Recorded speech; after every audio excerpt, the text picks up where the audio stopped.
Jeshi la polisi mkoa wa Mwanza limemshikilia dada mmoja anayejulikana kwa jina la Loveness Daniel Kisile mwenye umri wa miaka 30 ambaye ni mkazi wa mtaa wa Temeke kata ya Mhandu wilayani Nyamagana kwa kosa la kutoa taarifa za uongo kwa mume wake na ndugu zake akidai ya kwamba ametekwa na watu watatu wa kiume waliotaka kumdhuru na kutoa ujauzito wake endapo wasingepewa shilingi milioni 10. Sasa kumbe hizo kwa nini nimekuja na habari hizi brother? Kumbe hizo ni habari za uongo. Dada Loveness alikuwa akidanganya. Hakuna watu waliojipanga kumteka wala nini. Ni mtu ambaye alijiteka yeye mwenyewe.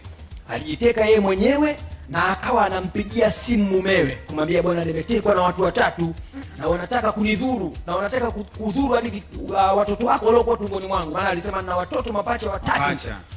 Umeona, baada ya upelelezi wa kina sana alikamatwa huyo binti kwamba kumbe lile tukio alikuwa akilifanya kwa faida zake. Hakuwa na hata ujauzito.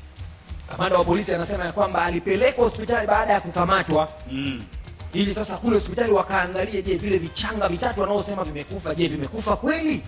Baada ya madaktari, unajua madaktari mtu akishakuwa mjamzito kama mimba imetoka anajulikana, wakapitisha vipimo kwa dada Loveness pale. Baada ya vipimo vikaonyesha ya kwamba huyu ni mtu ambaye hakuwa na ujauzito hata kidogo.